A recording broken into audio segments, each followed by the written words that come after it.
Am I recording, Joey? Yeah. All right. Okay, so now here we have the basics of our first spread.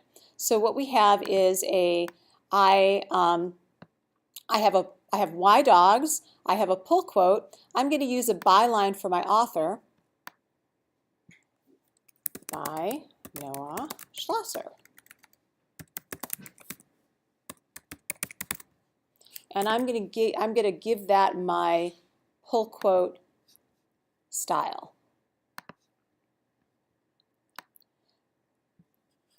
All right, so now we make the grid, and you'll notice what I'm making right now is very gridded out. It is very static. It is very symmetrical, and it's not very interesting. So let's make it more interesting. I'm going to hit W on the keyboard. There's our grid. We want to stay within our grid in the beginning, and then we're going to break our grid. So right now I have 3 text boxes. And if I hit tab, I hide all my menus. And if I hit W, I hide my grid lines. Now before I do that, I'm going to make sure that I'm following my grid lines. Okay, so we have a pretty static page here. Nothing real interesting about this page. We have a sidebar, we have some text, we have a pull quote. So a pull quote is something that's interesting about the text. In this case, the word Uga is interesting. So let's break it up. Let's mess with it. Okay, so right now I've already messed with it because I have 2 columns that are kind of in a stair-step mode. I can also mess with it by angling, for example, my type. Why dogs?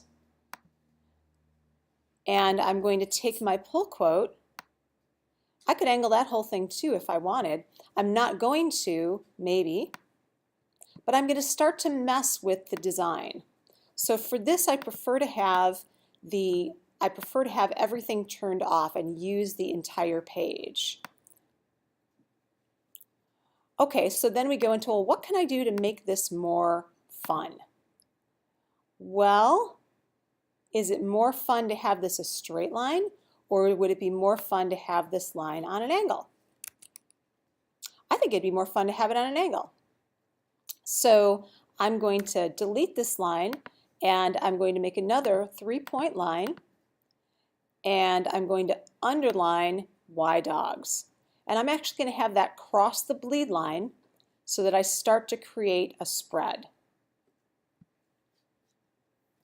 And it's always good to check yourself so that when you're doing this, you are following the baseline of your type. It's pretty easy to not do that, and then we end up with some bad juju. Okay, so I'm going to hit W again so that I know that remember, nothing can cross the gutter that's important. If this crosses the gutter, that's okay. That's not a big deal. This is also our safe zone. We don't want type in the gutter. But we can have other things, like, for example, I'm going to have this line actually cross the entire page. I'm going to move why dogs. It doesn't have to be within the margins. I'm going to rotate it.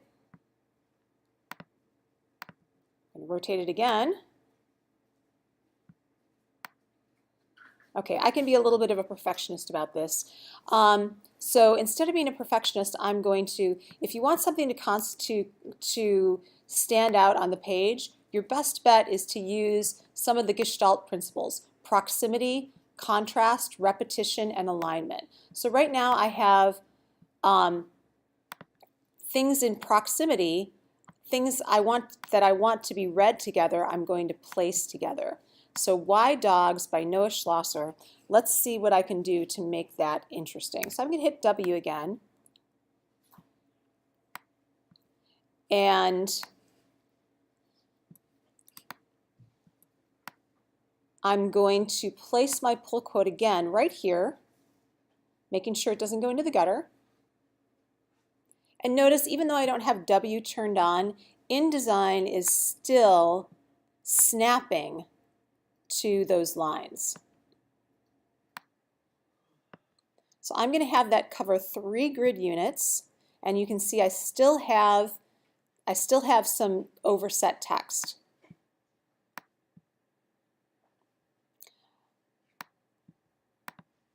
I think I'm going to angle that whole pull quote. Why dogs? Then I'm going to angle Noah's name too. So right now I am angling it by 10.75 degrees. I'm going to angle, it looks like it's 11 degrees. And then I'm going to have Noah Schlosser down here, maybe underneath this. Okay, so now I'm starting to have something that has a little bit more visual interest. Now we still have a little bit of space here. I'm going to fill that. Now if you don't have pictures yet, that's okay. What we do in the industry is we put in placeholder images. So I'm going to put in a placeholder box, a box that's going to fit that image, and I'm going to again make it a percentage of black. So I'll make it 50%. So we're going to say, okay, a cute picture of a dog is going to go here, or maybe a picture of Noah is going to go here. Okay, so I'm going to option drag a copy of this. So maybe this is going to be Noah and his dog.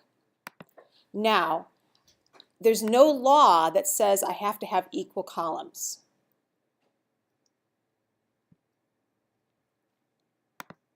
So now we're getting a slightly more interesting page.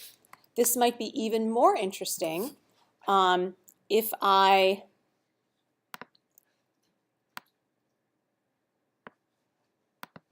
started a picture grid over here. So now we don't need this text box anymore, but let's make a picture grid. So I'm going to hit W again so that I can see where I'm going to place my placeholder images, and let's put a placeholder right here. Again, so I'm going to make that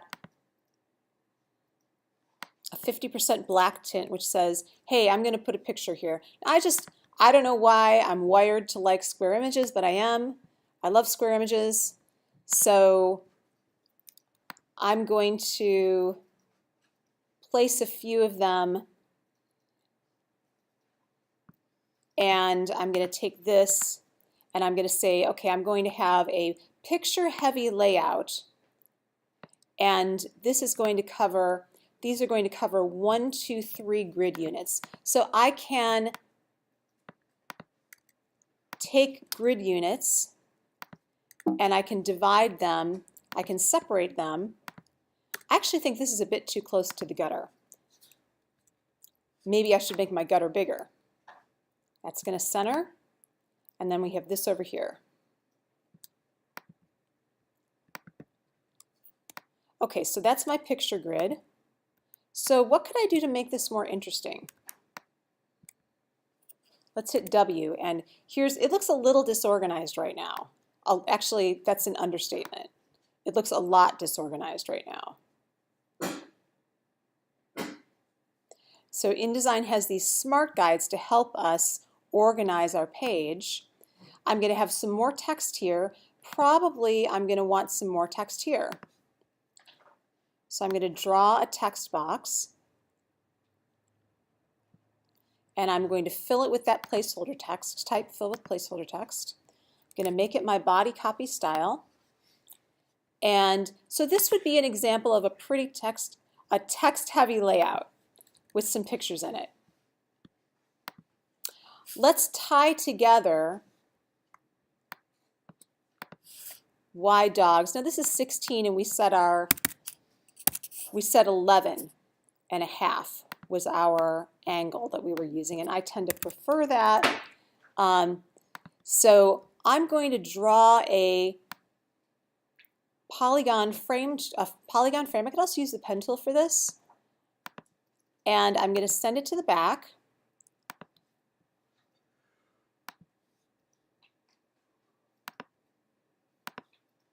And I'm going to make it have a stroke of 0, and I'm going to send it to the back. So I haven't chosen any colors yet, but I'm starting to break the grid. So this stuff breaks the grid. This stuff does not break the grid. Now let's have a little bit more fun and break the grid a bit. I can break the grid by angling things and having it go over grid lines. I don't recommend having text underneath a picture. That's usually a big no.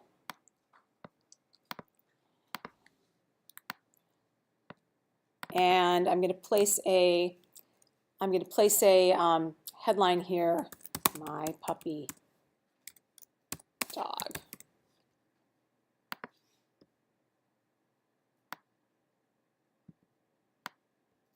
And I'm going to angle that there. So you can see I made the grid in order to break the grid. All right, that opens up the opportunity for me to put another picture there. That opens up the opportunity for me to extend that so that I have not only an actual physical grid, but I have an invisible grid. So you can see there's an invisible grid line that connects the question mark here in dogs to the end of my line, to the end of Noah's name, and I'm going to take that one step further and I'm going to use that on my pictures so that each picture, I'm going to space them out so that they're even. There's an align tool for this, I'm guessing. I'm usually a pretty accurate guesser. And then I'm going to play with alignment. I'm going to make that right aligned. And I can also layer. So I could layer something over that. Now at this point I would need to decide, do I want this sidebar or not? So let's hit W. Notice what bleeds. Just this. Wait a minute, I need bleed up here, don't I? Yeah. Okay, and I need that to send to the back because I'm not showing my line. So here's my layout with. I'm going to make sure things hit the grid lines here. If I have it hitting the grid,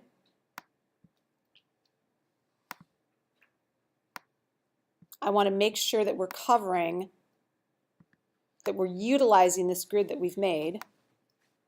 And if we're breaking the grid, I'm going to ignore that. So to differentiate this, I'm just going to make it a different shade of black. So I'll make this 65% black. Okay, so now when I hit W, I've broken the grid. I've created more interest in my page. All right, so to recap, I'm going to move paragraph styles out of the way here.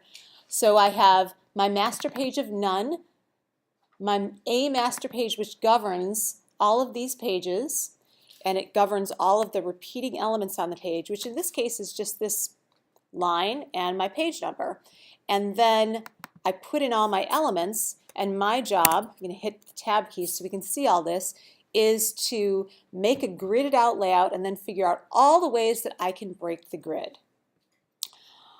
Okay, so I am going to, Joey, how do I stop this QuickTime thing again? Go down, right click on the, actually right down, click on where it's the QuickTime logo there on your bar at the bottom, far right. Okay. And then just do stop screen recording. Thank you.